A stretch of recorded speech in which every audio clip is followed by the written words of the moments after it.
Fala Fogão, tá começando a primeira edição do Radar Alvinegro aqui no canal, segunda-feira, 5 de maio.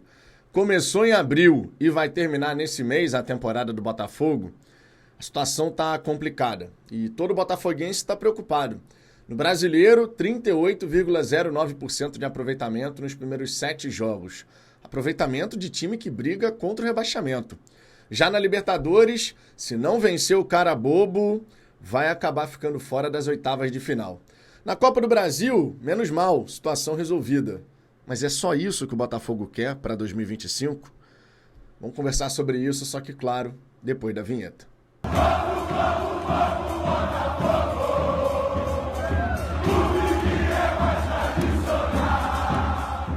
Vamos lá, Fogão, para começo de conversa, um bom dia para você. Que o Botafogo possa nos proporcionar uma grande semana com essa alegria. A gente vai enfrentar o cara bobo lá na Venezuela amanhã. Não temos aquela convicção de que venceremos 100% de certeza, porque a equipe, infelizmente, não nos transmite isso. Fora de casa tá uma negação, são 0 gols em 6 jogos, então tá difícil. Peço por gentileza de saída que você deixe o seu like, isso é super importante aqui para o nosso trabalho. Estamos agora mirando os 60 mil inscritos e quando você deixa o seu like e se inscreve no canal, clicando no sininho para ativar as notificações, além de dar essa moral, você fortalece aqui o desenvolvimento do Fala Fogão. Beleza? Bom, nessa segunda, programação completa. Tem esse Radar Alvinegro, tem a tradicional live da hora do almoço, ali por volta de 1h05 da tarde. Tem o Radar Alvinegro, segunda edição. E no fim do dia, o nosso pré-jogo de Botafogo e cara bobo. Sim, faremos esse pré-jogo hoje, porque dessa maneira a gente consegue conversar com mais torcedores. Eu sei que na hora do almoço é mais corrido. Beleza? Então, programação completa no dia de hoje. Vamos em frente, Fogão. Falar sobre esse 2025 do Botafogo tem sido complicado. A temporada até aqui, ela é ridícula. Essa história de que a temporada só começa em abril é uma decisão completamente equivocada do Textor. Já falamos muito sobre isso aqui. Ele acreditou que fazendo a mesma coisa que aconteceu no ano passado, as coisas dariam super certo mais uma vez. Mas tratar a exceção como regra, conforme tantas e tantas vezes falei aqui no canal, seja em vídeo, seja em live, é um grande equívoco. Exceção é exceção por um motivo. O que o Arthur Jorge fez foi extraordinário. De saída, perdeu os 2 primeiros jogos, mas nas primeiras 30 partidas, o Arthur Jorge só teve 4 derrotas com a equipe do Botafogo. Pois é. E ainda emplacou sequências de vitórias, né? 2, 3 sequências de vitórias, jogos sem perder. Enfim, não é o normal dentro do futebol. E por isso que esse planejamento inicial do Botafogo, visando a temporada 2025, me deixou tão irritado. Porque não é normal você ficar quase 60 dias sem um técnico. Não é normal você montar o elenco sem ter a visão de um treinador, mesmo que não seja o treinador que tem que ficar indicando reforço. Mas ele participar dessa escolha, desse processo, esse tipo de atleta eu conto, no meu modelo de jogo encaixa, esse não, é importante. No fim das contas, é a visão de quem vai treinar os jogadores, de quem vai montar a equipe. Mas o Textor foi fazendo as coisas do jeito dele, na velocidade dele, acreditando que se deu certo em 2024, por que não em 2025? É claro que a temporada ainda não terminou, tá longe disso. Tem muita coisa para acontecer até dezembro. Mas quando eu começo esse vídeo aqui com esse questionamento, começou em abril, vai terminar em maio, é porque de fato isso pode acontecer. Não literalmente, mas para os objetivos que a gente havia imaginado, sim. Se o Botafogo empata com o cara bobo, ou perde, no pior dos cenários, é brigar para ir para a Sul-Americana. Pois é. O Botafogo no Campeonato Brasileiro nesse momento está 8 pontos atrás do líder. 8 pontos, sendo que o Palmeiras venceu 5 em 7 jogos. E o Palmeiras tende a ser uma equipe muito consistente. A gente sabe disso. Então, mesmo que ainda esteja na 7ª partida, indo para a 8ª rodada, é uma diferença que já se apresenta considerável. Não é simples tirar 8, 9, 10 pontos.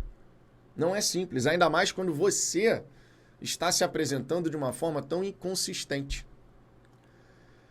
O Botafogo pediu para dificultar a temporada de 2025. Fez um planejamento equivocado. E no futebol, irmão, tem certas coisas que é muito simples de entender. Se você faz um planejamento esdrúxulo, ruim, horroroso, isso cobra o seu preço. E planejamento mal executado, planejamento mal elaborado, custa muito caro. É só você observar a queda drástica que a gente teve no Camisa 7. Era um ano de ainda mais consolidação. Nós fechamos 2024 com 81 mil sócios. Nesse momento, nós estamos abaixo dos 70 mil. A gente está falando de 11 mil torcedores que, vendo a situação, vendo o que está acontecendo, com essa desmobilização que partiu do sócio majoritário da SAF, deixaram de ser sócio-torcedores. É uma escolha. O Textor fez a escolha dele, os torcedores também têm o direito de fazer as suas escolhas. Se o Textor não está ligando para a temporada, se a temporada só começava em abril, por que então que eu vou me empolgar com o que vai acontecer antes? E é um pensamento válido. Eu não cancelei meu sócio-torcedor e conheço trocentas pessoas que também não cancelaram.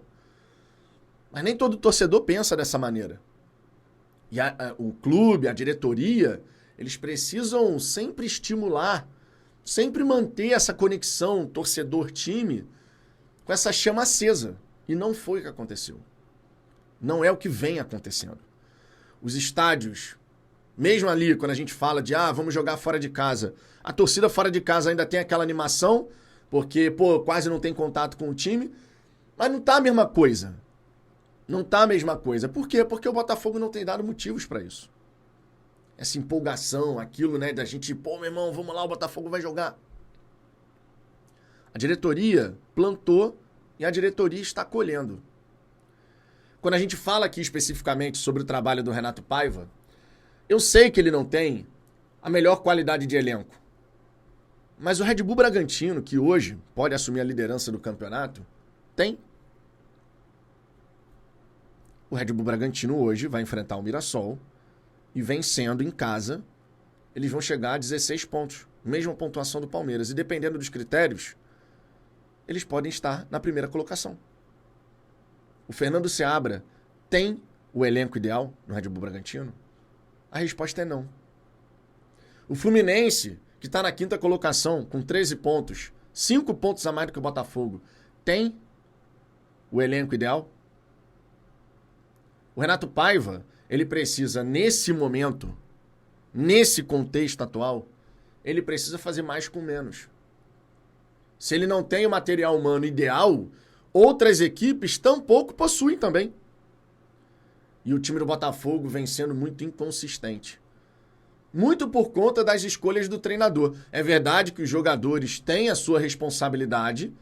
Nós estamos perdendo gols, especialmente em partidas fora de casa, que não se pode perder. O Arthur especialmente. Mas ainda assim, você vê um treinador que não é covarde no plano de jogo. Eu discordo de quem fala que o Renato Paiva tem sido covarde. Ele não é covarde fora de casa. Mas existe uma incoerência, uma desconexão daquilo que é o seu plano de jogo com os jogadores que ele coloca em campo. A gente vai pegar, por exemplo, o confronto contra a Laú, na estreia da Copa Libertadores. O Botafogo, no primeiro tempo, jogou dentro do campo dos caras. A Laú respeitou o atual campeão da América. Vamos ver qual é. O Botafogo joga dentro do campo da Laú, porém, com um trio de meio de campo, onde o Patrick de Paula era o camisa 10. É incoerente. Você quer jogar dentro do campo do adversário e o seu pensante é o Patrick de Paula? Existe uma desconexão da realidade. Contra o Estudiantes, mais uma partida de Libertadores, fora de casa. O Botafogo ele vai a campo mais uma vez com a trinca de volante. E o Patrick de Paula como terceiro homem. Contra o Bahia, o Patrick de Paula não foi terceiro homem. Mas na Libertadores foi. O Botafogo até tentou ali no começo, né? A ideia do Paiva era colocar o time mais à frente. Ele fala isso na coletiva pós-jogo. Que o plano era um Botafogo marcar mais acima, mas aquilo não estava acontecendo. Mas, de novo, uma desconexão da realidade. Eu quero jogar dentro do campo dos caras e eu vou colocar o Patrick de Paula como cabeça pensante. Não faz sentido. As variações que o Renato Paiva vem tentando implementar, 4-2-3-1, 4-3-3, 4-4-2. Eu entendo que o treinador ele queira ter alternativas. Eu super entendo. Porque no decorrer da temporada, pensando no macro, isso realmente pode dificultar a leitura dos adversários em relação à equipe do Botafogo. Mas no começo de trabalho, onde os jogadores estão tentando assimilar aquilo que o treinador deseja, eu entendo que é muito mais jogo a repetição. Você fincar uma base. Você estabelecer um modo padrão para o qual os jogadores sempre poderão retornar. É o porto seguro, digamos assim. Você entende o sistema base e a partir desse sistema base você vai gradativamente, não de forma brusca, mas gradativamente, você vai fazendo as adaptações, você vai fazendo os ajustes. É isso que eu acredito que seria mais interessante. Mas o Renato Paiva ele está tentando estabelecer diferentes maneiras de jogar quando a equipe ainda não assimilou sequer o modelo base. Precisa simplificar, não trazer complexidade. Quanto mais informações, quanto mais conteúdo você despeja, maior é o grau de complexidade para esse entendimento. E a gente tem visto a equipe do Botafogo, ao longo desses jogos sob o comando do Paiva, ter essa dificuldade de entendimento. Contra o próprio Bahia. A ideia do Paiva era especialmente explorar os corredores laterais, fazer esse jogo chegar na parte de fora, conforme ele falou na coletiva. De fora para dentro, de dentro para fora. Ele falou algumas coisas assim.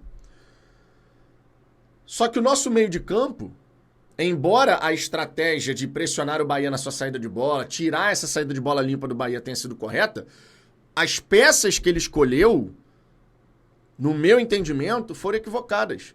Porque a gente ficou com uma trinca de volante, sendo que o Nilton caía entre os zagueiros, e o nosso meio de campo ficou despovoado quando a gente estava com a bola. Então tem uma incoerência. Eu quero pressionar, mas o meio de campo ele é inoperante ofensivamente.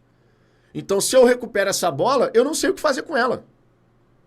Ah, mas contra o Bahia não tinha tantas opções assim.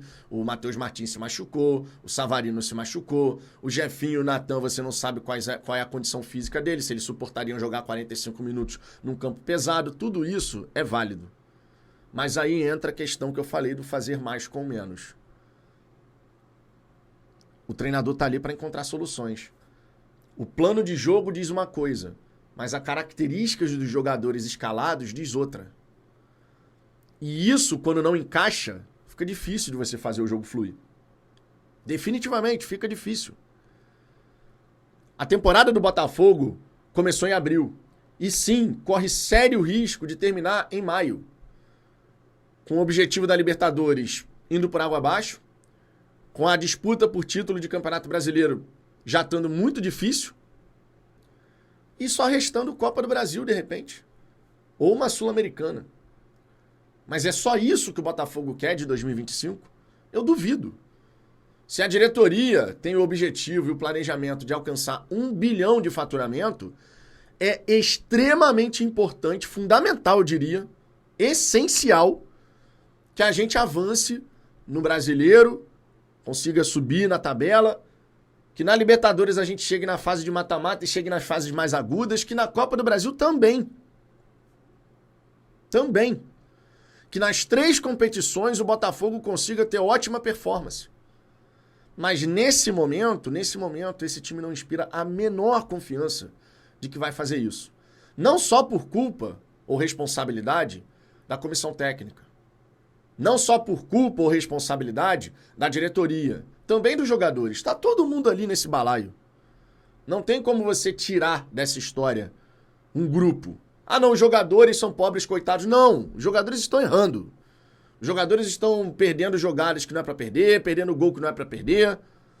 Mas a equipe, coletivamente, ela precisa ganhar de uma vez por todas, uma identidade. Não só em relação a, é o time que gosta de posse de bola e tal, não sei o quê.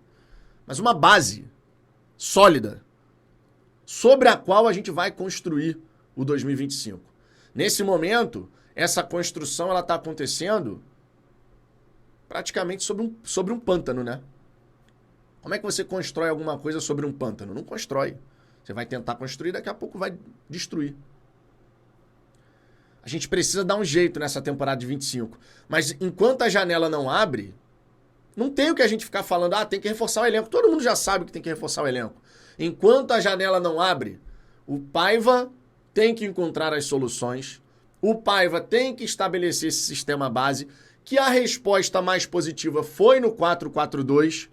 Mesmo que você não tenha o jogador ideal para jogar no lugar do Savarino, porque não tem o Matheus Martins, não tem o Santi Rodrigues, o Natan tá voltando, o Jefinho a gente também não sabe se consegue jogar 45, 60, 90 minutos.